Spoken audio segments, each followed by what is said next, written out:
With the war raging in the Middle East and violent incidents here at home, top lawmakers are taking the intelligence warnings from FBI Director Chris Wray very seriously.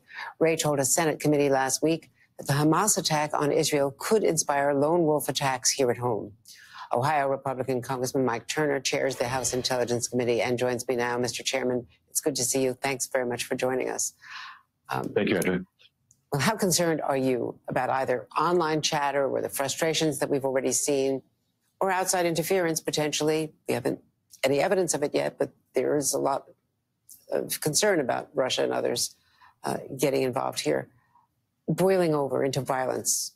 We've seen protests from California to Florida.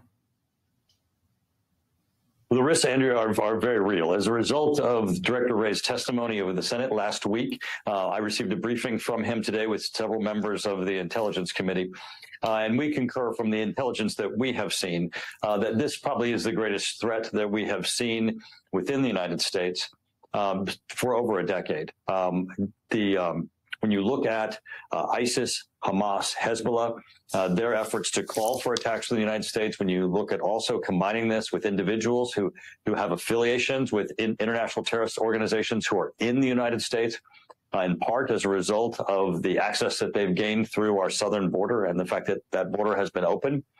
When you look also at the tensions that are occurring, and as you said, the world conflicts, I think the director is absolutely correct that this is a time period where we have great risk. And certainly his efforts to work to monitor those individuals who might have affiliations with intelligence, with terrorist organizations, international terrorist organizations, and getting the intelligence on those to try to thwart those efforts is very, very important. And there's certainly no sign that this is going to be a short-term conflict. Today, House lawmakers met with families of the hostages held in Gaza. They've been there a month now. Let me play some of what we heard from one mother today. I'm here because it's been 30 days. Every day is like eternity to me, and I can't wait any longer because I know that he was shot. I don't know anything. Maybe everything is we don't know. We don't have a list of the hostages. We don't know their condition. I don't have anything. So I need your help. We should be clear, under international rules of law, the Red Cross is supposed to have access to hostages, communicate with their families. Hamas is not permitting that.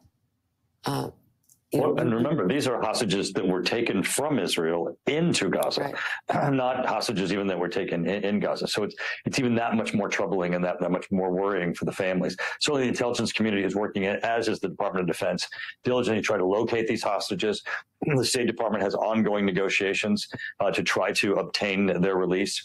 And certainly we're working with Israel on trying to identify where they might be located so that they can be safe and located and hopefully freed. Now, arguably, we put up Reaper drones, unarmed drones, but that can help above ground. I don't know that can really help in tunnels or other hiding places. And, how helpful can we be? At this point, also, there's a lot of concern in the White House and the administration about the kind of targeting, the bunker buster bombs, hoping that Israel will use smaller munitions and try to preserve lives as much as they can and not further inflame the situation because of civilian casualties. Where do you come down on the possibility of humanitarian pauses? I'm not talking about a ceasefire.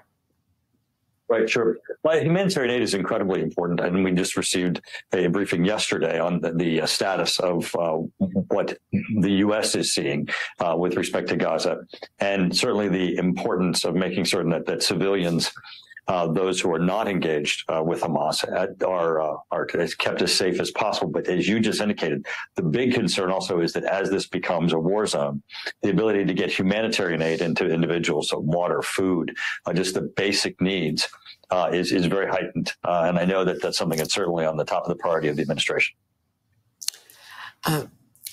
We've got a situation now also where the Palestinians are being told that by Netanyahu last night that they will, for some period of time, reoccupy Gaza. They left voluntarily, of course, back in 2005, 2006. But Do you see that as being sustainable, given the conflict, given Iran's involvement, of course, with Hezbollah to the north, what's happening in the West Bank with settlers clashing with the Palestinians there? This is so volatile. Well, I think you're right. It is a very volatile situation. It's also a very fluid situation. I wouldn't react to various comments that Netanyahu might make about what are the prospects really in the future for Gaza. I think right now, the United States is working diligently to help identify Hamas, those who are real threats, identify the places in which hostages may be held so that we can free them. And then also working to ensure that there's humanitarian aid and assistance to the Palestinians in Gaza, who themselves are prisoners of Hamas also. Did we let down our guard also by considering that Hamas was contained? It was Israel's problem, and not paying attention to them when we were focused on, understandably, on al-Qaeda and ISIS? I think it is obvious from the reaction. No one expected that Hamas would undertake such a gruesome and horrible, really heartless attack on innocent civilians in Israel. And because of that, I mean, it certainly has changed the whole dynamic. Israel had put in place a significant missile defense system, understanding that Hamas was going to continue to barrage Israel with missiles, the very deadly missiles, but putting in place a system that could give them space, the ability to de-escalate as Hamas was attacking with missiles, where there clearly was no, interest on the part of Hamas to de-escalate that or to negotiate. But that step of what occurred, the horrific attack, I think really did set the stage for what we're seeing now in a way that people did not anticipate.